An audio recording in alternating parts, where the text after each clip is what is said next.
el Evangelio del día. En el nombre del Padre, y del Hijo, y del Espíritu Santo. Amén. Lunes 22 de marzo de 2026. Lunes de la 5 semana de Cuaresma. Los invitamos, hermanos y hermanas, a suscribirse al canal y dejar sus intenciones en los comentarios. Lectura del Santo Evangelio según San Juan. En aquel tiempo, Jesús se retiró al monte de los Olivos y al amanecer se presentó de nuevo en el templo, donde la multitud se le acercaba, y él, sentado entre ellos, les enseñaba. Entonces los escribas y fariseos le llevaron a una mujer sorprendida en adulterio, y poniéndola frente a él le dijeron: Maestro, esta mujer ha sido sorprendida en flagrante adulterio. Moisés nos manda en la ley apedrear a estas mujeres. ¿Tú qué dices? Le preguntaban esto para ponerle una trampa y poder acusarlo, pero Jesús se agachó y se puso a escribir en el suelo con el dedo. Como insistían en su pregunta, se incorporó y les dijo: aquel de ustedes que no tenga pecado, que le tire la primera piedra. Se volvió a agachar y siguió escribiendo en el suelo. Al oír aquellas palabras, los acusadores comenzaron a escabullirse uno tras otro, empezando por los más viejos, hasta que dejaron solos a Jesús y a la mujer, que estaba de pie junto a él. Entonces Jesús se enderezó y le preguntó: Mujer, ¿dónde están los que te acusaban? ¿Nadie te ha condenado? Ella le contestó: Nadie, Señor. Y Jesús le dijo: Tampoco yo te condeno, vete y ya no vuelvas a pecar. Esa es la palabra de Dios. Gracias a Dios. Hay una pregunta que quizás nunca te has atrevido a hacerte en voz alta, pero que ha rondado tu mente en algún momento de tu vida. Una pregunta que aparece en esos momentos de silencio incómodo, cuando estás solo con tu conciencia y la noche se hace larga. Y esa pregunta es esta: ¿hay alguien que realmente me conozca del todo y aún así me ame? No alguien que te conoce como te ven los demás. No alguien que te conoce por lo que muestras en tus redes sociales, por lo que dices en el trabajo, por la cara que pones en misa los domingos. Sino alguien que te conoce por dentro. Que sabe cuando has fallado. Que ha visto tus noches más oscuras. Que conoce esa cosa que hiciste y que no le has contado a nadie. Que sabe exactamente de qué estás hecho, con todas tus grietas y tus manchas. Y que a pesar de todo eso, te sigue amando. Esa pregunta, amigo mío, amiga mía, no es una pregunta filosófica abstracta. Es la pregunta más urgente de tu vida. Y hoy, en este lunes de la quinta semana de Cuaresma, la palabra de Dios viene a respondértela de una manera que, si me lo permites, va a sacudirte el alma. Antes de que avancemos, quiero pedirte algo. Tómate un momento y escribe en los comentarios una sola palabra, la primera palabra que te venga a la mente cuando piensas en la palabra perdón. Solo una palabra. No importa cuál sea. Puede ser alivio. Puede ser miedo. Puede ser imposible. Puede ser Dios. Escríbela. Porque al final de esta reflexión, quiero que la releas, y creo que tendrá un significado completamente distinto para ti. Y si este canal te está aportando algo en tu camino espiritual, te pido que lo compartas hoy con alguien que lo necesite. No lo guardes para ti. La palabra de Dios no fue hecha para quedarse encerrada en una pantalla. Fue hecha para circular, para llegar a corazones que están esperando escucharla sin saber que la están esperando. Dale a like, suscríbete si todavía no lo has hecho, y comparte este video con esa persona que tú sabes que lo necesita. Tú ya sabes quién es. Bien. Ahora sí. Vamos a la palabra. Esta mañana la liturgia nos regala dos historias de mujeres. Dos mujeres. Dos acusaciones. Dos momentos en que la justicia de los hombres estaba a punto de ejecutar una sentencia de muerte sobre una vida inocente, o al menos sobre una vida que merecía algo más que una piedra o una espada. La primera historia ocurre siglos antes de Cristo, en tiempos de Daniel. Se llama Susana. Era una mujer hermosa, casada, piadosa. Y dos ancianos que eran jueces del pueblo la deseaban. Dos hombres que deberían haber sido guardianes de la justicia se convirtieron en sus peores verdugos. Y cuando ella no cedió a sus presiones, cuando les dijo que no, que prefería morir antes que pecar, se vengaron de la única manera que tenían al alcance, la calumniaron. La acusaron ante toda la comunidad de adulterio. Y la comunidad les creyó. Porque eran ancianos. Porque eran jueces. Porque tenían autoridad. Porque su palabra valía más que la de ella. Detente aquí un momento, porque esto no es un cuento de la antigüedad. Esto pasa hoy. Esto pasa en las familias, en los trabajos, en los barrios, en las redes sociales. La persona con más seguidores, con más dinero, con más poder, tiene más credibilidad que la persona que dice la verdad desde la fragilidad. ¿Cuántas veces has sido tú el que ha sido calumniado? ¿Cuántas veces has dicho la verdad y nadie te ha creído? ¿Cuántas veces has visto cómo alguien poderoso aplastaba a alguien débil con una mentira, y la multitud aplaudía porque aplaudir al poderoso es más seguro que defender al inocente? Susana fue condenada a muerte. Y ella no tenía manera de escapar. No tenía abogado. No tenía redes sociales donde contar su historia. No tenía nadie que la defendiera. Solo tenía a Dios. Y entonces hizo lo único que podía hacer, gritó hacia el cielo. Gritó al único que podía escucharla de verdad. Y el texto bíblico dice algo precioso, algo que quiero que no te pase desapercibido. El Señor escuchó su voz. 3 palabras. 3 palabras que son todo un tratado de teología. El Señor escuchó su voz. No el Señor la ignoró. No el Señor dijo ya veré. No el Señor dijo ese no es mi problema. El Señor escuchó. Y cuando el Señor escucha, actúa. No siempre como nosotros quisiéramos. No siempre en el momento en que nosotros exigimos. Pero siempre, siempre, con una fidelidad que supera toda lógica humana. Y Dios actuó de una manera que nadie esperaba, a través de un muchacho. Un joven llamado Daniel. No a través de un ángel con espada de fuego bajando del cielo con destellos apocalípticos. No a través de un milagro espectacular que dejara a todos boquiabiertos. Sino a través de un joven que de repente sintió algo muy adentro, un impulso, una certeza, y tuvo el valor de ponerse de pie y gritar, yo no soy responsable de la sangre de esta mujer.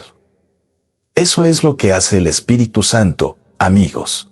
Eso es lo que hace el Espíritu Santo. No siempre viene en forma de terremoto o de fuego. A veces viene como una inquietud inexplicable. Como una voz interior que te dice, algo aquí no está bien. Alguien necesita que hables. Alguien necesita que actúes. Alguien está pagando un precio injusto y tú tienes la oportunidad de hacer algo. ¿Cuántas veces has sentido ese impulso y lo has ignorado porque era incómodo? Porque hablar tiene un costo. Porque levantar la voz en defensa de alguien puede hacerte perder amigos, posición social, tranquilidad.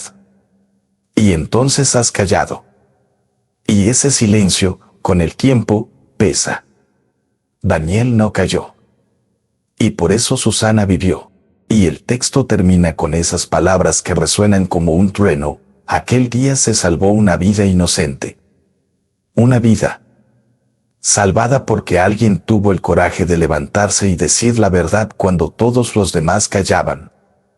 Ahora pasamos al Evangelio. Y aquí la historia se vuelve todavía más intensa, todavía más humana, todavía más divina. Jesús estaba en el templo enseñando. El lugar más sagrado, la casa de Dios. Y de repente aparece una escena grotesca. Los escribas y fariseos arrastran a una mujer hasta colocarla justo enfrente de Jesús. La exponen. La humillan públicamente. Y dicen, esta mujer ha sido sorprendida en flagrante adulterio. Moisés nos manda apedrearla. ¿Tú qué dices? Quiero que te detengas a imaginar esa escena. No la leas como si fuera una página de un libro de historia. Imagínala en vivo. Hay una mujer de pie. Está temblando. Quizás tiene la ropa desgarrada. Sus ojos van de un lado al otro buscando alguna cara amable y no encuentra ninguna. Hay hombres alrededor con piedras en la mano, literalmente. Y todos la están mirando a ella, señalándola, juzgándola. ¿Sabes cuál es la primera pregunta que debería hacerse cualquier persona que lea este pasaje? ¿Dónde está el hombre? Si fue sorprendida en flagrante adulterio, el adulterio requiere 2 personas. ¿Dónde está el hombre? La ley de Moisés decía que los 2 debían ser apedreados. Pero a él no lo trajeron. Solo a ella. Porque el juego de los fariseos no era cumplir la ley. Era usar a esta mujer como instrumento para tender una trampa a Jesús. La mujer no les importaba como persona. Era una herramienta. Una pieza en su ajedrez político y religioso. Eso también pasa hoy. Hay personas que son usadas, instrumentalizadas, expuestas públicamente no porque alguien quiera verdaderamente justicia, sino porque alguien quiere ganar un juego de poder. El daño que se hace en esas situaciones a los más vulnerables es inmenso. Y muchas veces, quienes más gritan de justicia son los que menos la practican. ¿Y Jesús? ¿Qué hace Jesús en ese momento? No grita. No debate. No entra en el juego dialéctico que le proponen. Hace algo absolutamente inesperado, algo que ningún rabino de su tiempo habría hecho, algo que ninguno de los presentes entendió en ese momento. Se agacha y empieza a escribir con el dedo en el suelo. 2000 años de teología e historia de la Iglesia han debatido qué escribía Jesús en el suelo. Nadie lo sabe. El Evangelio no lo dice. Y yo creo que el Evangelio no lo dice porque lo importante no es lo que escribía. Lo importante es el gesto. Jesús no los mira. No nos dignifica con una respuesta inmediata. No entra en su trampa. Se baja. Literalmente baja su cuerpo hacia la tierra. Y en ese gesto hay una profundidad enorme. Está rechazando participar en el espectáculo de la humillación. ¿Cuántas veces nosotros caemos en esa trampa? Alguien nos provoca, alguien nos pone en una situación en la que cualquier respuesta parece incorrecta, y nosotros reaccionamos de manera impulsiva, entramos en el juego, empezamos a defendernos con las mismas armas con las que nos atacan. Y eso nos hace perder. Jesús, en cambio, introduce una pausa. Rompe el ritmo del conflicto. Baja la temperatura. Y en ese silencio, algo empieza a cambiar.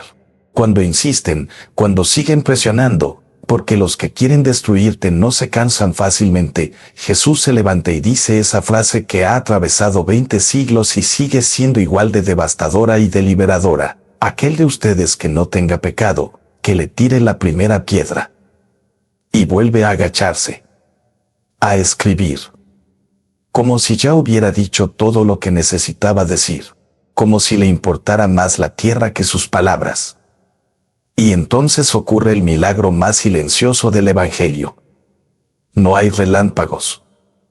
No hay multiplicación de panes. No hay resurrección de muertos. Hay un silencio que crece. Y en ese silencio, uno por uno, empezando por los más viejos, quizás porque tienen más pecados acumulados, o quizás porque tienen más sabiduría para reconocerse pecadores, van soltando las piedras y marchándose. ¿Has escuchado alguna vez el sonido de una piedra cayendo al suelo? Es un sonido pequeño, casi imperceptible, pero en ese momento, en ese patio del templo, cada piedra que caía era el sonido de un corazón que reconocía su propia fragilidad. El sonido de un orgullo que se quebraba. El sonido de un hombre que, por un instante, fue más honesto consigo mismo que en toda su vida. Y cuando Jesús se vuelve a levantar, están solos. Él y ella, el Hijo de Dios y una mujer que momentos antes estaba a punto de morir lapidada. Mujer, ¿dónde están los que te acusaban? ¿Nadie te ha condenado?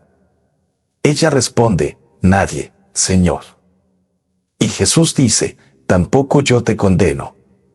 Vete y ya no vuelvas a pecar. Quiero quedarme aquí.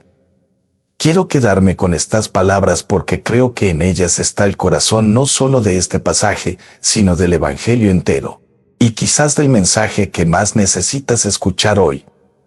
Tampoco yo te condeno. No dice, como has demostrado que eres buena, te perdono. No dice, como suficiente has pagado con esta humillación pública, te absuelvo. No pide una lista de sus pecados. No le exige una confesión pública. No le pide que primero demuestre que ha cambiado. Dice simplemente, tampoco yo te condeno. Primero la libera. Primero le devuelve la dignidad. Primero la pone en pie. Y luego, y solo luego, le dice, vete y ya no vuelvas a pecar. Porque ese es el orden correcto. El orden de Dios. No es primero cambiar y luego ser amado. Es primero ser amado y luego cambiar. No es primero demostrar que mereces el perdón y luego recibirlo. Es primero recibir el perdón y luego vivir de manera diferente, movido por ese amor que te ha precedido. Eso es lo que muchos de nosotros hemos confundido durante años, quizás durante toda la vida. Hemos pensado que Dios nos amará cuando mejoremos, que nos perdonará cuando cambiemos, que nos aceptará cuando seamos suficientemente buenos. Y mientras tanto vivimos en una espiral de culpa y de esfuerzo estéril, corriendo detrás de un amor que, creemos, está siempre un poco más adelante, siempre un poco más allá de lo que somos capaces de alcanzar. Y el Evangelio viene hoy a decirte que eso es una mentira. Una mentira muy bien construida, muy coherente con la lógica del mundo, pero una mentira. El amor de Dios no es el premio al final de la carrera de la virtud. El amor de Dios es el punto de partida. Es el terreno sobre el que caminas. Es el aire que respiras aunque no te lo merezcas. Sobre todo cuando no te lo merezcas. Hace unos días hablaba con una persona. No voy a dar detalles, por supuesto, porque la confidencialidad es sagrada. Pero esta persona me decía algo que me llegó muy adentro. Me decía, Padre, yo sé que Dios existe. Incluso creo que Dios es bueno. Pero tengo mucho miedo de acercarme a Él. Porque si se entera de todo lo que he hecho, creo que me rechazará. Y yo le pregunté, ¿crees que Dios no sabe lo que has hecho? Y ella se quedó en silencio. Claro que Dios lo sabe. Dios lo sabe todo. Como decía Susana en su grito desesperado, Dios eterno, que conoces los secretos y lo sabes todo antes de que suceda. Todo. Dios lo sabe todo de ti. Cada error. Cada traición. Cada momento de cobardía. Cada vez que dijiste lo que no debías y callaste lo que debías decir. Cada pensamiento oscuro que jamás le has contado a nadie. Cada herida que has infligido, consciente o inconscientemente, a las personas que más amas. Dios lo sabe todo. Y no huye de ti. No te da la espalda. No se levanta de su trono y dice, estoy muy decepcionado. Porque Dios no es un juez que espera pillarte en falta para condenarte. Dios es un Padre que te conoce del todo, que te ama del todo, y que lleva esperándote más tiempo del que tú llevas escapando de Él. ¿Recuerdas la parábola del hijo pródigo? El padre que ve al hijo volver desde lejos y en lugar de esperar a que llegue y se explique, echa a correr. Sale corriendo a su encuentro. Lo abraza antes de que el hijo pueda pronunciar su discurso de disculpas. Lo abraza primero. Y el hijo que venía preparado con sus palabras cuidadosamente ensayadas, se queda sin palabras. Porque el abrazo lo dice todo. Porque el amor del Padre es anterior a cualquier explicación. Así es el amor de Dios. No espera que llegues en perfecto estado. Sal a tu encuentro en el camino, cuando todavía estás en el fango, cuando todavía hueles a cerdo, cuando todavía llevas el peso de todo lo que salió mal. Y te abraza. Tampoco yo te condeno. Pero hay algo más que quiero decirte hoy, y es algo que a veces nos resulta más difícil de escuchar que el perdón mismo. Jesús no solo le dice tampoco yo te condeno. Le dice también, vete y ya no vuelvas a pecar. Esas 6 palabras no son una amenaza. No son una condición. No son el contrato que la mujer tiene que firmar para mantener el perdón que acaba de recibir. Son una invitación. Son el regalo más grande que alguien puede hacerte después de haberte perdonado, la invitación a ser más, a vivir de otra manera, a no conformarte con quedarte en el mismo lugar donde el pecado te dejó. Porque el perdón de Dios no te devuelve simplemente al punto de partida. Te lanza hacia adelante. Te abre un horizonte nuevo. Te dice, lo que fuiste hasta ahora no tiene que ser lo que serás de aquí en adelante. Y esto también es difícil de escuchar, amigos, porque exige algo de nosotros. El perdón de Dios es gratuito, pero no es barato. Es gratuito porque no lo ganamos. Pero no es barato porque nos compromete. Nos compromete a levantarnos. A intentarlo de nuevo. A no usar el perdón de Dios como una coartada para seguir haciendo lo mismo sin consecuencias. Hay personas que van a confesarse, reciben la absolución, salen del confesionario y en 10 minutos ya están haciendo lo mismo de lo que se acaban de arrepentir. Y vuelven la semana siguiente. Y vuelven a salir. Y así en bucle indefinido. Y llega un momento en que uno se pregunta, ¿hay conversión real aquí? ¿O hay simplemente una rutina religiosa que tranquiliza la conciencia sin transformar el corazón? No estoy diciendo que la conversión sea perfecta. No estoy diciendo que nunca se vuelve a caer. Todos caemos. Todos. San Pedro cayó. San Agustín cayó durante años. San Francisco de Asís tuvo su periodo de vida mundana antes de que Dios lo sacudiera por completo. La perfección no es lo que Dios nos pide. Lo que Dios nos pide es la sinceridad. El deseo real de cambiar. La voluntad de levantarse cada vez que se cae, sin resignarse a quedarse en el suelo. Vete y ya no vuelvas a pecar. No como condena, sino como orientación. Como brújula, como la dirección que da sentido al camino. Estamos en la 5ª semana de Cuaresma, amigos. Falta muy poco para la Semana Santa. Muy poco para los días más sagrados del año cristiano. Y quizás algunos de ustedes han llegado a este punto de la Cuaresma con la sensación de que no han avanzado mucho. Quizás empezaron llenos de propósitos y de entusiasmo, y la vida cotidiana se los fue comiendo uno a uno. Los ayunos que no se cumplieron. Las limosnas que quedaron en buenos propósitos. La oración que se fue diluyendo entre el cansancio del día y las prisas de la noche. No te desanimes. No. En serio, no te desanimes. Porque la Cuaresma no es un concurso de virtud donde gana el que más prácticas piadosas acumula. La Cuaresma es un camino de regreso. Un camino hacia el corazón de Dios.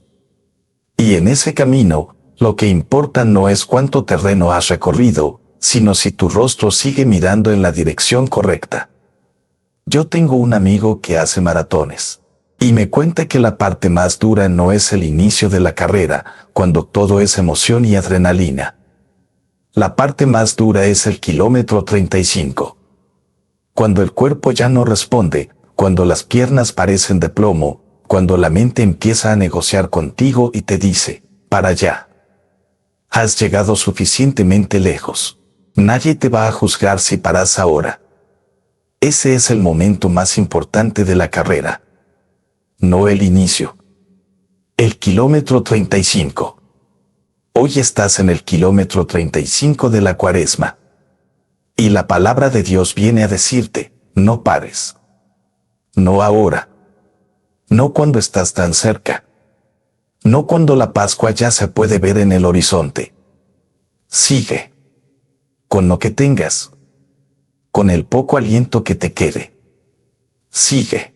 Y si en algún momento de este camino cuaresmal has tenido la sensación de que Dios se ha alejado de ti, de que tus oraciones no llegan a ningún lado, de que el silencio del cielo es demasiado pesado, quiero que pienses en Susana.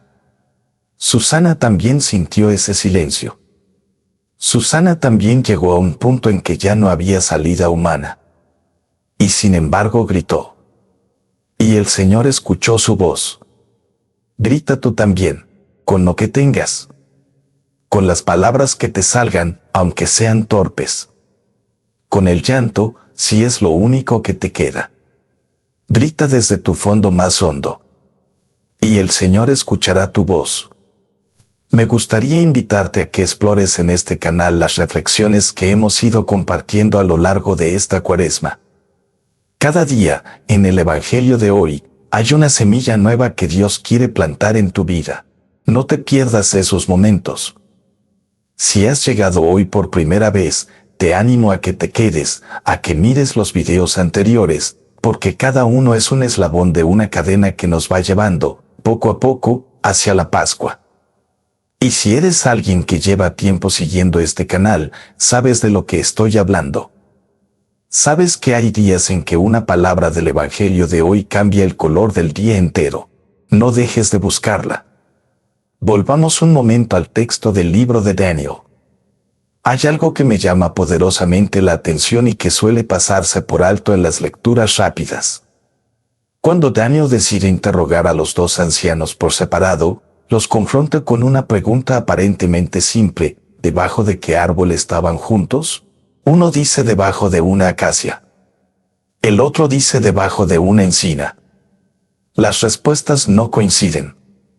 Y en esa pequeña contradicción, la mentira se derrumba. La mentira siempre tiene un árbol equivocado. Siempre. La mentira puede ser elaborada, puede estar bien construida, puede tener apariencia de verdad durante mucho tiempo. Pero tiene una grieta, y cuando alguien con la lucidez suficiente y el valor suficiente busca esa grieta, la mentira cae. Siempre cae. Esto tiene una aplicación directa en tu vida y en la mía. Porque no somos solo víctimas de las mentiras de los demás. También somos, a veces, arquitectos de nuestras propias mentiras. Las mentiras que nos contamos a nosotros mismos para no tener que mirar de frente ciertas realidades. ¿Estoy bien? No necesito cambiar. Mi situación es diferente. Yo no soy tan malo comparado con... Ya tendré tiempo para eso de Dios cuando las cosas se calmen. Esas mentiras también tienen su árbol equivocado. Y el Espíritu Santo, ese Daniel del alma, viene a interrogarlas. Viene a ponerte delante la incoherencia entre lo que dices y lo que haces, entre lo que profesas y lo que vives, entre el Dios que dices amar y el tiempo que le dedicas. No para condenarte, para liberarte. Porque la mentira que te cuentas a ti mismo es la prisión más cómoda y más difícil de abandonar. Es cómoda porque ya la conoces. Ya sabes cómo moverse dentro de ella. Ya has aprendido a no golpearte con sus paredes. Pero es una prisión al fin y al cabo. Y fuera de esa prisión hay una vida más amplia, más libre, más verdadera, que todavía no has conocido. Voy a contarte una historia. No es una historia de la Biblia. Es una historia que me contaron hace años y que nunca he podido olvidar. Había un hombre mayor, ya cerca de los 70 años, que llevaba décadas sin entrar a una iglesia. No es que fuera ateo. Creía en Dios, a su manera, pero tenía algo con la iglesia que no podía resolver. Una herida antigua. Una injusticia que había sufrido cuando era joven, cometida por alguien que debería haber sido de fiar. Y esa herida se había convertido en una pared. Una pared entre él y Dios. Un día, su nieta de 8 años le preguntó: «Abuelo, ¿por qué nunca vienes con nosotros a misa?» Y él intentó darle una explicación de adulto. Habló de la iglesia institución, de las fallas de los hombres, de las contradicciones. La niña lo escuchó con esa seriedad de los niños pequeños cuando escuchan cosas que no entienden completamente pero que sienten importantes. Y cuando él terminó, la niña dijo simplemente, «Pero abuelo, Jesús no hizo nada de eso». Y el hombre se quedó sin palabras. Porque tenía razón. La niña tenía razón. Jesús no hizo nada de eso. Jesús no fue quien lo hirió. Jesús no fue quien traicionó su confianza. Jesús fue, precisamente, el que estaba al otro lado de la pared, esperando, con esa paciencia que no cansa y ese amor que no prescribe. El hombre fue a misa ese domingo, con su nieta de la mano. Y me cuenta quien me contó esta historia que lloró durante toda la Eucaristía. Lloró como no había llorado desde hacía décadas. Y no era llanto de tristeza. Era llanto de regreso. El llanto del que lleva mucho tiempo lejos de casa y finalmente reconoce el camino. ¿Tienes tú una pared que has construido entre tú y Dios? Puede ser una herida, puede ser una culpa que crees demasiado grande para ser perdonada. Puede ser el orgullo de quien ha decidido que no necesita a nadie, ni siquiera a Dios. Puede ser simplemente la rutina y el olvido, que son quizás la pared más traicionera porque se construye muy despacio, ladrillo a ladrillo, sin que casi te des cuenta. Hoy la palabra de Dios llega hasta esa pared. Y no la derrumba a la fuerza. Dios nunca derrumba paredes a la fuerza. Simplemente toca. Llama. Con esa voz que no grita pero que, si aprendes a escucharla, se oye en el fondo de todo el ruido. Hay algo que ocurre en el Evangelio de hoy y que me parece de una belleza extraordinaria y que quiero compartir contigo porque creo que tiene mucho que decirnos sobre cómo relacionarnos los unos con los otros, no solo sobre cómo Dios nos trata. Cuando todos se han ido, cuando los acusadores han soltado sus piedras y han marchado, Jesús y la mujer se quedan solos. Y Jesús le habla a ella directamente. Mujer, ¿dónde están los que te acusaban? Le devuelve la voz. Le devuelve la capacidad de responder. Le devuelve su protagonismo en la historia de su propia vida. Porque una de las cosas que hace la condena pública, la humillación, la acusación delante de todos, es quitarte la voz. Te convierte en objeto del juicio de los demás. Dejas de ser persona para convertirte en caso. Dejas de ser sujeto para convertirte en expediente. Y uno de los gestos más profundamente humanos y divinos de Jesús en este pasaje es devolverle a esta mujer su voz, su presencia, su capacidad de responder y de decidir. Jesús no habla de ella. Le habla a ella. No la trata como problema a resolver. La trata como persona a encontrar. ¿Cuántos de nosotros hemos hecho lo contrario con otras personas? Hablar de alguien en lugar de hablar con alguien. Convertir a una persona en un tema de conversación, en un chisme, en un caso clínico, en un ejemplo de lo que no se debe hacer, en lugar de mirarla a los ojos y preguntarle cómo está.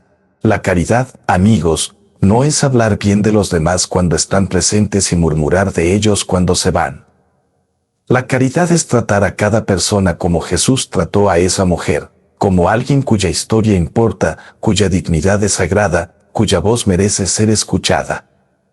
Y ya que estamos hablando de voz, quiero decirte algo sobre este canal y sobre por qué hacemos lo que hacemos aquí cada día.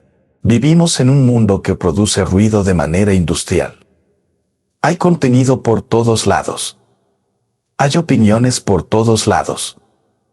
Hay voces que te dicen lo que tienes que pensar, lo que tienes que comprar, lo que tienes que sentir, lo que tienes que temer. Y en ese mare magnum de ruido, encontrar un espacio donde la palabra de Dios pueda llegar a tu corazón se vuelve cada vez más difícil y cada vez más necesario. Eso es lo que intentamos hacer aquí. No somos perfectos. No tenemos todas las respuestas. Pero cada día intentamos poner delante de ti el Evangelio de hoy con honestidad, con cariño, y con la convicción de que esa palabra tiene algo que decirte específicamente a ti en el momento en que la escuchas. Si este canal te está ayudando en tu camino, dale a like.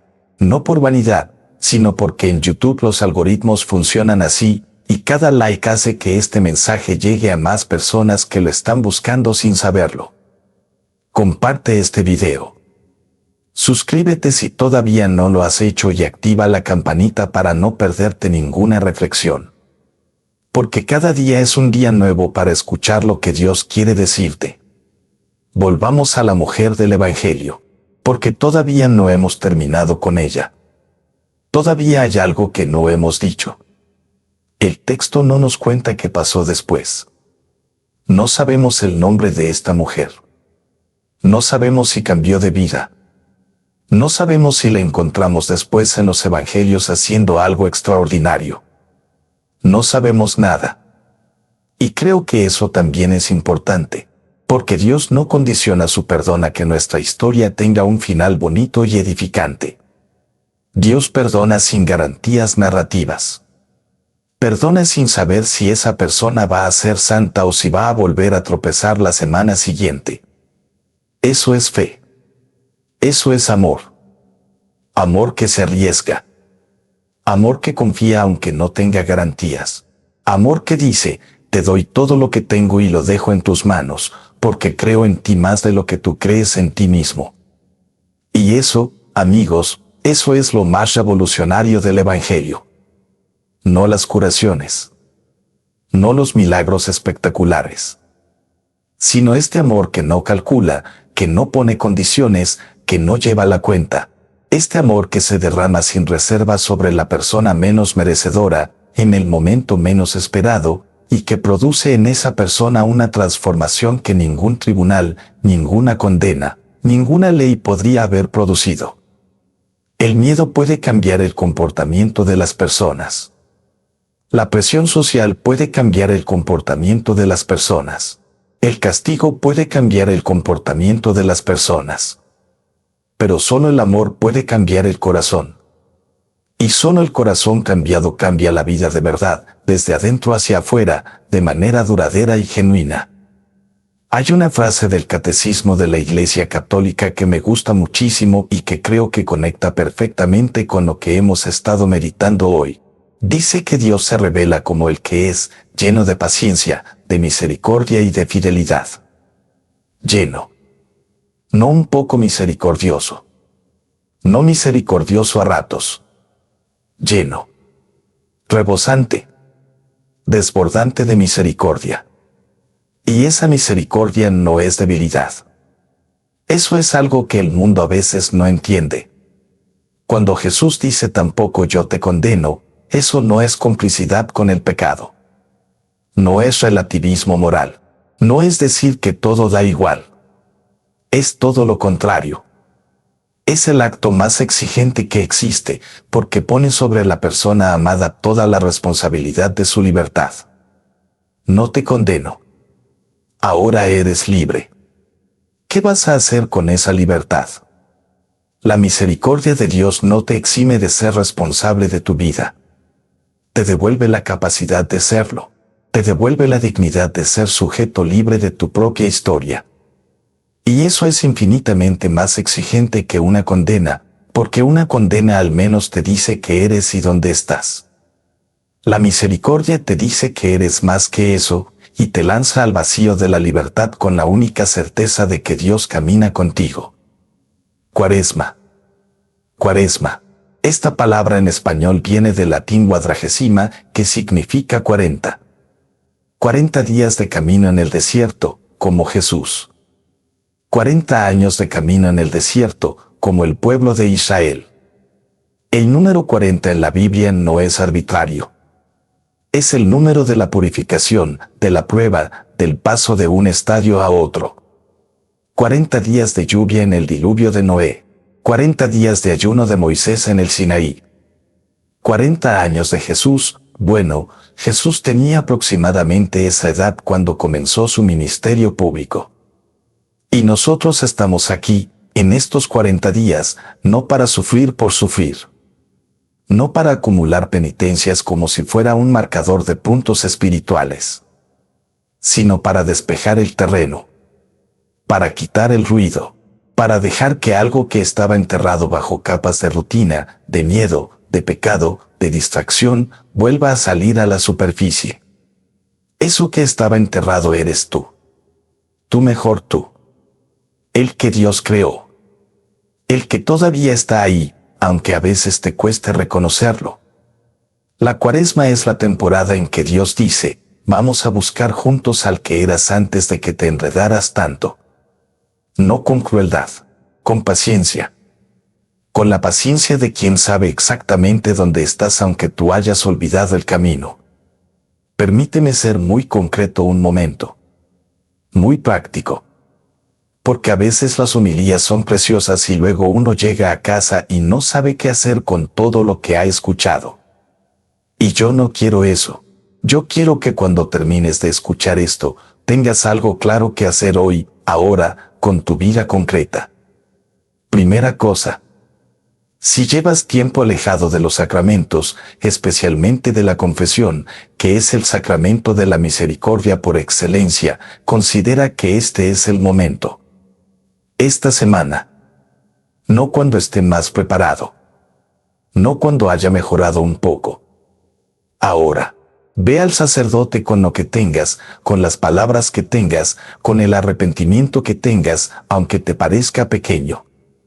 No esperes a tener un arrepentimiento de película. El arrepentimiento crece con el perdón, no antes del perdón. Segunda cosa. Piensa en alguien a quien has juzgado con dureza. Alguien sobre quien has tenido piedras en la mano. No piedras literales, claro.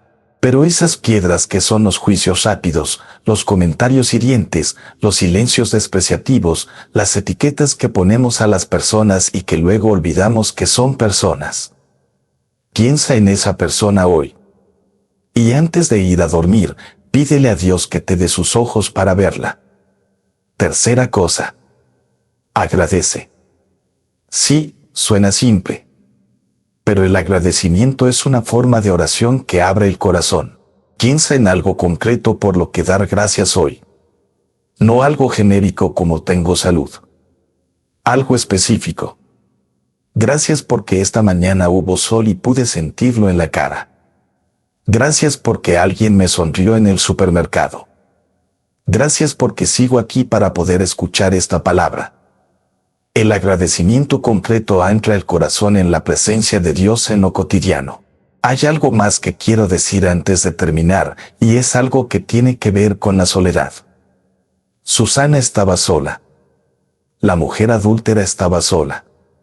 Los dos momentos más vulnerables de estas dos historias tienen como protagonistas a mujeres que estaban completamente solas frente a la acusación de muchos. Y en ese solo, sin recursos, sin apoyo humano visible, aparece Dios. No sé si tú estás pasando por un momento de soledad. Y cuando digo soledad no me refiero necesariamente a estar solo en el sentido físico. Hay personas que están rodeadas de gente todo el día y se sienten profundamente solas. Solas porque nadie las entiende de verdad. Solas porque la persona que debería estar a su lado ya no está, por muerte, por separación, por distancia. Solas porque han hecho algo que creen que las separa definitivamente de los demás. Solas porque el peso que cargan es tan grande que no saben ni cómo empezar a contárselo a alguien. Si ese eres tú hoy, quiero que escuches esto con toda la atención que puedas. No estás solo. No estás sola. El mismo Dios que escuchó el grito de Susana en el momento más oscuro de su vida, el mismo Jesús que se quedó con la mujer cuando todos los demás se marcharon, ese mismo Dios, ese mismo Jesús, está aquí. Contigo. En este momento exacto. No después de que mejores. No si te lo mereces. Ahora. Aquí. Contigo. Y quizás la forma en que sientes esa presencia hoy es precisamente esta, una voz en un video que te dice lo que necesitabas escuchar. No lo desestimes porque venga de una pantalla. Dios habla a través de todo lo que quiere. Habló a través de una zarza ardiente. Habló a través de un sueño. Habló a través de un niño llamado Daniel. Puede hablar a través de esta reflexión, si tú se lo permites. Cuaresma y vida cotidiana. No son dos realidades separadas. Son la misma realidad vista desde ángulos diferentes. La Cuaresma no es solo el tiempo de los retiros espirituales y los viacrucis y los rosarios. La Cuaresma también es el martes por la mañana cuando el tráfico está horrible y llegas tarde al trabajo y tu jefe te mira mal. La Cuaresma es el momento en que tu hijo adolescente dice algo que te duele y tienes que decidir en fracciones de segundos si reaccionas con paciencia o con ira. La Cuaresma es el encuentro con esa persona que te ha herido profundamente y que te cruzas en el pasillo y tienes que decidir qué hacer con esa herida. La Cuaresma es las noches en que el insomnio te devuelve imágenes y pensamientos que preferirías no tener. Todo eso es Cuaresma. Todo eso es el desierto. Todo eso es el lugar donde Dios te trabaja, te moldea, te purifica, si tú le das permiso. Y el Evangelio de hoy te dice que en todos esos momentos, en todos esos desiertos cotidianos, Jesús no está sentado en el cielo con los brazos cruzados observando. Jesús está ahí, en medio de ti, agachado en el suelo, escribiendo con el dedo, sosteniendo la tensión sin romperse, esperando el momento exacto para decirte las palabras que necesitas. No te condeno. Ve. Y empieza de nuevo. Sé que hay personas escuchando esto que llevan años cargando con una culpa que se ha convertido en parte de su identidad. No digo esto como suposición. Lo digo porque en tantos años de ministerio he visto ese rostro muchas veces.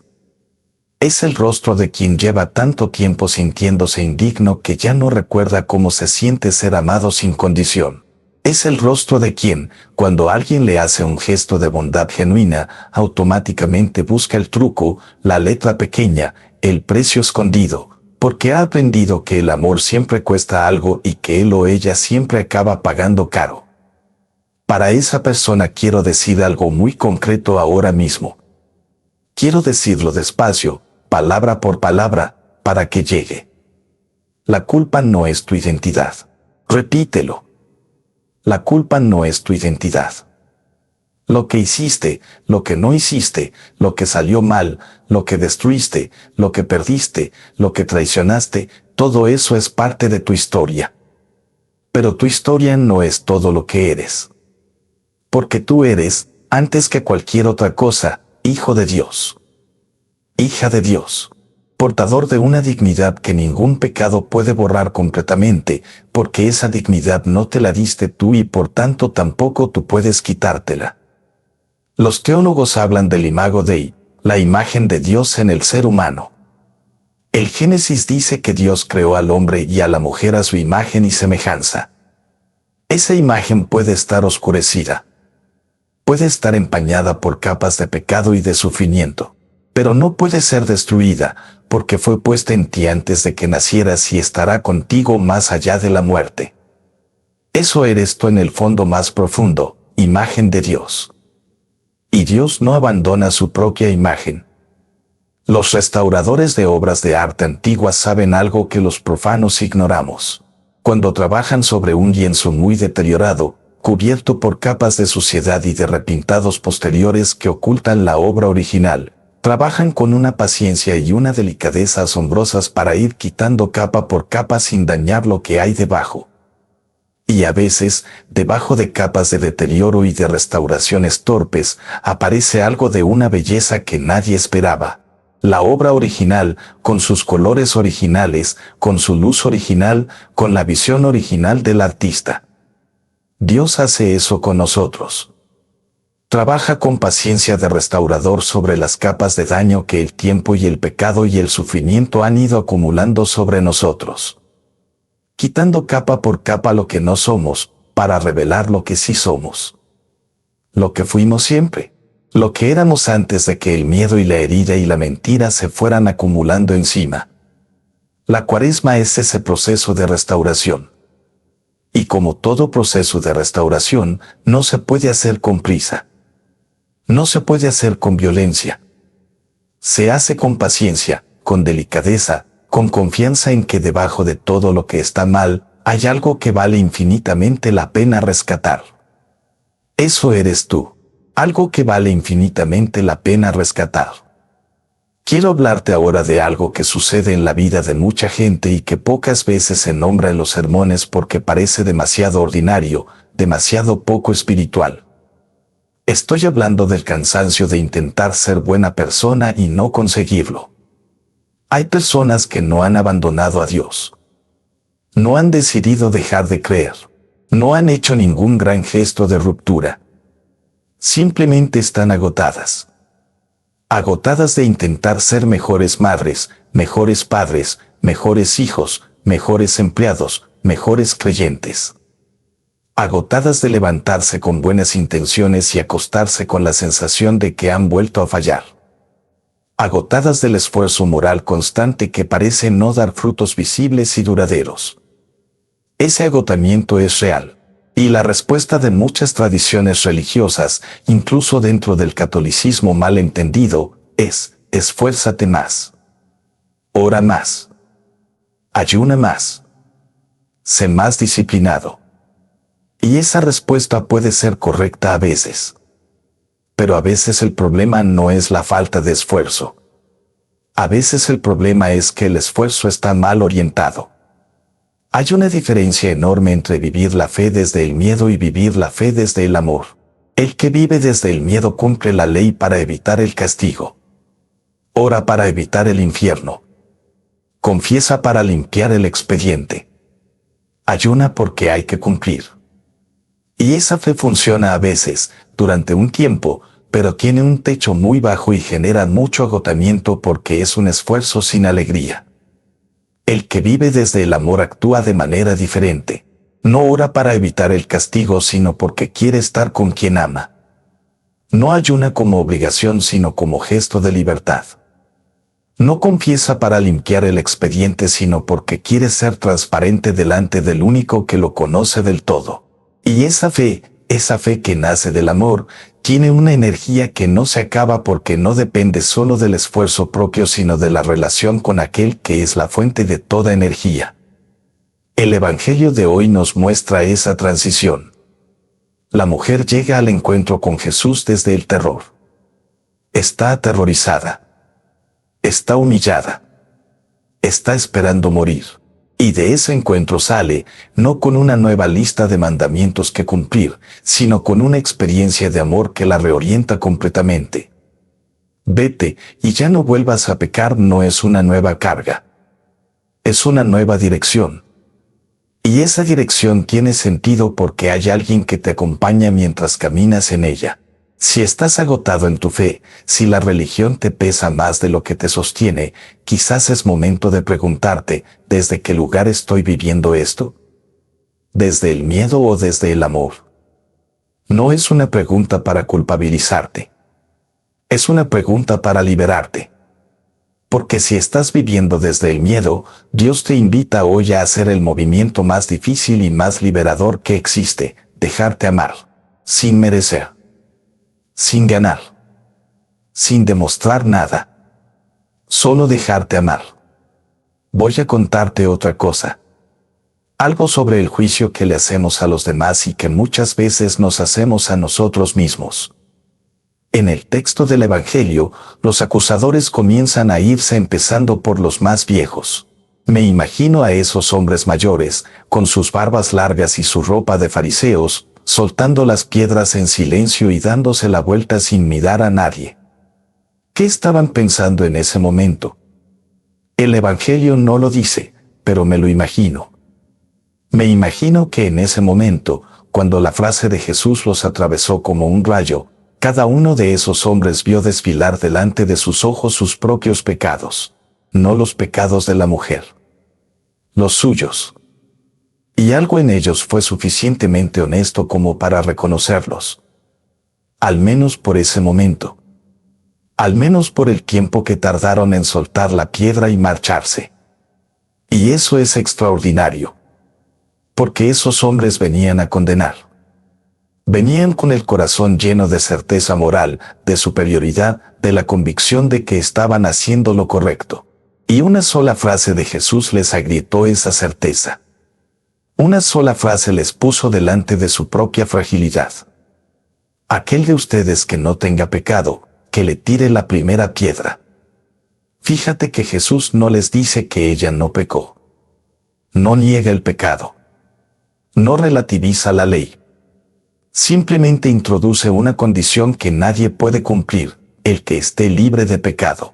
Y en ese momento todos los acusadores se convierten en acusados. No ante los demás, sino ante sí mismos. Y eso es suficiente. Eso es lo que los deshace. Aplicación directa para nuestra vida cotidiana. ¿Con cuánta dureza juzgamos a los demás en proporción a la suavidad con que nos juzgamos a nosotros mismos? ¿Cuántas piedras tenemos en la mano hacia personas que están cometiendo exactamente los mismos errores que nosotros hemos cometido o estamos cometiendo? No hablo de cómplices de injusticia. Hablo de ese juicio cotidiano, inmediato, implacable, con el que a veces catalogamos a las personas que nos rodean sin apenas conocer su historia. Conozco a personas que son absolutamente implacables con los pecados públicos de los famosos, de los políticos, de las figuras religiosas, y al mismo tiempo son completamente ciegos a sus propios pecados privados. La indignación moral dirigida siempre hacia afuera y nunca hacia adentro es una forma de orgullo disfrazado de virtud. Y Jesús la desenmascara con una elegancia devastadora. No se trata de no tener criterio moral. No se trata de fingir que todo da igual y que nadie hace nada malo. Se trata de que el criterio moral que aplicamos a los demás sea proporcional al que somos capaces de aplicarnos a nosotros mismos. Y cuando esa proporción se equilibra, algo cambia en nuestra manera de relacionarnos. Dejamos de ser jueces para convertirnos en acompañantes. Y acompañar a alguien en su fragilidad es 1000 veces más parecido a lo que hace Jesús que condenarlos desde la distancia segura de nuestra superioridad moral. Hay una dimensión de este evangelio que me parece especialmente relevante para el mundo en que vivimos hoy, y es la dimensión de la exposición pública. La mujer del evangelio fue expuesta, literalmente puesta en el centro, delante de todos, en el lugar más público posible, el templo, con su pecado como único elemento de identificación. No tenía nombre. No tenía historia. No tenía contexto. Era simplemente la adúltera. Una categoría. Una etiqueta. Un expediente. Hoy tenemos algo que los fariseos no tenían, pero que en esencia sirve para lo mismo: las redes sociales. Y con ellas, la posibilidad de exponer a alguien delante de millones de personas con la misma facilidad con que antes se arrastraba a alguien al patio del templo. El linchamiento digital es un fenómeno real, documentado, que destruye vidas reales, de personas reales, muchas veces sobre la base de información incompleta, descontextualizada o directamente falsa. No estoy diciendo que no haya que denunciar el mal. No estoy diciendo que los poderosos no deban rendir cuentas de sus actos. Estoy diciendo que hay una diferencia enorme entre la denuncia legítima y la exposición pública con intención de destruir. Entre la búsqueda de justicia y el placer de ver a alguien humillado. Entre la verdad que libera y la verdad usada como arma. Jesús, en este pasaje, nos enseña a hacer esa distinción. No niega el pecado. No protege a quien ha hecho mal, pero introduce una exigencia de honestidad recíproca que deshace el impulso justiciero cuando está contaminado de hipocresía. El que esté libre de pecado. No como relativismo. Como espejo. Antes de participar en la siguiente tormenta de indignación colectiva en las redes sociales, quizás vale la pena hacerse la pregunta de Jesús. No porque eso vaya a eximir a quien ha hecho mal, sino porque te va a liberar a ti de ser instrumento de algo que no es justicia sino espectáculo. Estamos llegando al final de esta larga reflexión y quiero cerrar volviendo al punto de partida. A esa pregunta inicial: ¿hay alguien que me conozca del todo y aún así me ame? La respuesta que la palabra de Dios nos da hoy es un sí tan rotundo, tan absoluto, tan desbordante que resulta difícil de creer.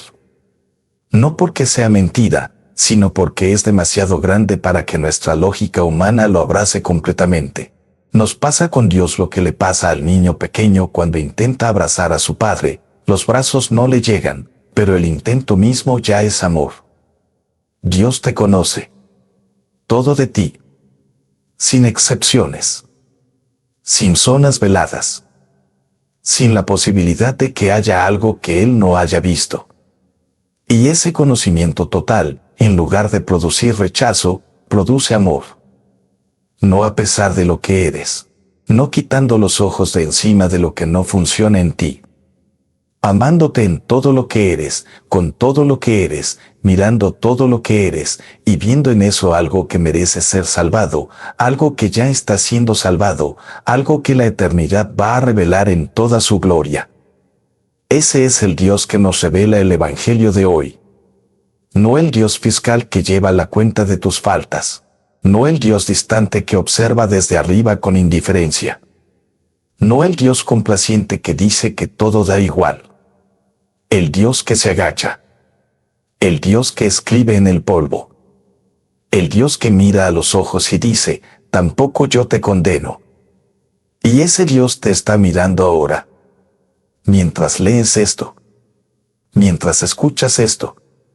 Te está mirando con ese amor que no tiene condición y no tiene fin. Y te está diciendo lo mismo que le dijo a ella, ve.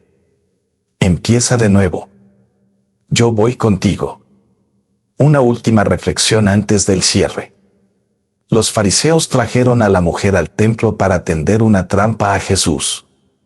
Querían usarla como instrumento para destruir a Jesús. Y lo que ocurrió es exactamente lo contrario. Jesús usó ese momento para revelar quién era Dios. Para mostrar que la misericordia no es el enemigo de la justicia, sino su cumplimiento más alto. Para demostrar que hay una manera de responder al mal que no añade más mal, sino que introduce algo radicalmente nuevo. Y ese algo radicalmente nuevo es lo que lleva más de 2000 años transformando corazones, reconstruyendo vidas, sacando luz de la oscuridad más densa. Ese algo radicalmente nuevo se llama amor. Un amor que no tiene lógica humana. Un amor que escoge a los últimos, a los vulnerables, a los que están en el suelo. Un amor que escribe en el polvo mientras el mundo grita, y cuando el mundo se cansa de gritar, tiene algo que decir que silencia todo. Ese amor llegó al mundo hace 2000 años en un pesebre de Belén. Ese amor caminó por los polvorientos caminos de Galilea. Ese amor se agachó en el suelo del templo y escribió con el dedo. Ese amor cargó con una cruz hasta el Calvario. Ese amor resucitó la mañana del domingo de Pascua. Y ese amor está vivo hoy. Aquí. Ahora. Para ti. No lo pierdas de vista. No lo dejes que se convierta en un dato histórico interesante. Permítele que sea la realidad más viva y más urgente de tu vida. Porque si lo haces, te garantizo que todo lo demás cambia de color. El sufrimiento sigue siendo sufrimiento, pero ya no destruye. El pecado sigue siendo pecado, pero ya no condena. La soledad sigue siendo soledad, pero ya no está vacía. Porque en el fondo de todo, en el fondo de tu soledad, en el fondo de tu pecado, en el fondo de tu miedo, está Él. El que conoce los secretos y lo sabe todo antes de que suceda. El que escucha tu voz cuando gritas desde el rincón más oscuro. El que te mira a los ojos sin condenarte y te dice, ve. Empieza de nuevo. Yo voy contigo. Hay una pregunta que me han hecho muchas veces a lo largo de los años y que quizás tú también te has hecho alguna vez. La pregunta es esta: ¿para qué sirve rezar si Dios ya lo sabe todo? Si Dios ya conoce mis necesidades, mis pecados, mis deseos, mis miedos antes de que yo los formule en palabras, ¿para qué articular una oración? ¿Para qué gritar, como Susana? ¿Para qué ir al templo, como la mujer del Evangelio? ¿Para qué este esfuerzo de comunicar lo que ya está comunicado de antemano? Es una pregunta honesta. Y merece una respuesta honesta. La oración no sirve para informar a Dios de lo que le pasa a uno. Dios ya lo sabe. La oración sirve para que tú te pongas en contacto consciente con quien ya está en contacto contigo. Sirve para que hagas explícito lo que existe de manera implícita. Sirve para que tu libertad, tu voluntad, tu conciencia, entren en relación deliberada con el amor que ya te estaba rodeando sin que lo supieras.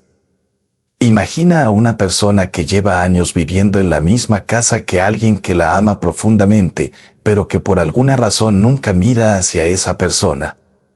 Come en la misma mesa, duerme bajo el mismo techo, comparte el mismo espacio, pero no se mira, no habla, no conecta.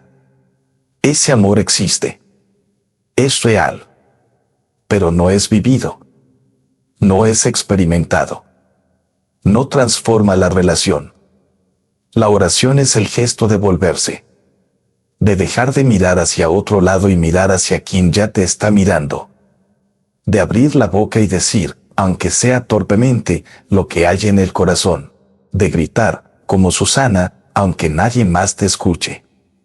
Porque cuando gritas hacia Dios, algo cambia en ti. No porque Dios no lo supiera antes, sino porque ahora tú lo sabes también. Porque al ponerlo en palabras, al llevarlo a la superficie de tu conciencia y ofrecerlo, adquiere un peso diferente. Se vuelve real de una manera diferente. Y Dios, que ya lo sabía, responde. No siempre como esperamos, no siempre en el tiempo que pedimos. Pero responde. Con un Daniel que aparece en el momento inesperado. Con una frase que atraviesa el ruido del templo y llega exactamente donde necesitaba llegar. Con un silencio que, si aprendes a habitarlo, resulta ser más elocuente que cualquier palabra. La oración no es un ritual de información. Es un acto de amor. Es tu manera de decirle a Dios, sé que estás ahí. Sé que me conoces. Y yo también quiero conocerte a ti. Y ese querer conocer, ese tender la mano hacia el misterio, ese acto humilde y valiente de abrir el corazón, eso es lo que mueve montañas. No por magia, sino porque pone en movimiento la voluntad más poderosa del universo, la de un Dios que quiere estar con sus hijos y que espera, con una paciencia que no tiene límite, que sus hijos quieran estar con Él. Así que esta semana, en estos últimos días de Cuaresma que nos quedan antes de la Semana Santa, te propongo algo muy simple. Cada mañana, antes de empezar el día con todo su ruido y sus urgencias, dedica 5 minutos a estar en silencio. Solo 5. Sin teléfono. Sin noticias. Sin lista de tareas. Solo tú y el silencio que es presencia. Y en ese silencio, di lo que tengas que decir. Con las palabras que tengas. Aunque sean torpes. Aunque sean las mismas de siempre. Aunque parezcan vacías. Dios las oirá, como oyó el grito de Susana. Como oyó el llanto silencioso de aquella mujer arrodillada en el polvo del templo. Y algo, poco a poco, irá cambiando. No de golpe. No de manera espectacular. Pero irá cambiando. Porque el amor de Dios, cuando se le deja actuar, hace exactamente eso. Cambia las cosas desde adentro, sin que casi te des cuenta, hasta que un día miras hacia atrás y ves que eres diferente, que tu vida es diferente, que incluso las mismas dificultades de siempre las miras de otra manera. Ese es el milagro ordinario de la fe. No los fuegos artificiales. La transformación silenciosa del corazón que ha aprendido a dejarse amar. Y una última cosa. Sé que muchos de los que están viendo este video lo hacen en momentos robados. En el metro. En la hora del almuerzo. Antes de que se levanten los niños. En la noche, cuando por fin hay silencio. Y quiero decirte que no hay momento malo para escuchar la palabra de Dios. No hay contexto tan mundano que la gracia no pueda atravesar. Dios habló a Moisés en el desierto mientras pastoreaba ovejas. Le habló a Elías bajo un árbol, cuando estaba agotado y quería morirse. Le habló a Pedro en medio de una barca, entre redes llenas de peces. No esperes el contexto sagrado perfecto para encontrarte con Dios. Él ya está en tu contexto imperfecto, esperándote. Y si en algún momento de este canal has encontrado algo que te ha servido, algo que te ha dado paz, algo que te ha acercado aunque sea 1 centímetro más a ese Dios que te ama, comparte ese regalo. Deja un comentario. Cuéntanos tu historia. Porque la fe no es un asunto privado que se guarda como un tesoro en una caja fuerte. La fe es un fuego que se comparte, y cada vez que se comparte, en lugar de dividirse, se multiplica. Gracias por estar aquí hoy. Gracias por tomarte el tiempo de escuchar. Gracias por abrir el corazón a la palabra. Eso no es poco. Eso, en el mundo que vivimos, es un acto de valentía. Que el Señor eterno, que conoce los secretos y lo sabe todo antes de que suceda, te pedimos hoy, en este lunes de la 5ª semana de Cuaresma, que escuches nuestra voz. La voz de cada uno de los que están viendo este video en este momento. Tú sabes su nombre. Tú sabes lo que cargan. Tú sabes lo que necesitan. No les dejes solos en el camino. Envíales un Daniel que hable en su favor. Ponles delante un Jesús que les mire sin condenar. Y dales la gracia de escuchar, en lo más hondo de su ser, esas palabras que son más poderosas que cualquier condena: tampoco yo te condeno. Ve. Y empieza de nuevo. Que así sea. Amén. Gracias por quedarte hasta el final. Si esta reflexión ha tocado algo en tu corazón, escríbelo en los comentarios. Cuéntame qué palabra del Evangelio de hoy te ha llegado más. Cuéntame qué está pasando en tu vida y cómo puedo acompañarte en oración. Estoy aquí. No estás solo. No estás sola. Y recuerda, dale a like a este video, compártelo con alguien que necesite escuchar hoy que Dios no lo condena, y suscríbete al canal si todavía no lo has hecho, para que podamos seguir caminando juntos, cada día, con el Evangelio de hoy, hacia la Pascua que ya está muy cerca. Hasta mañana. Que el Señor te bendiga y te guarde.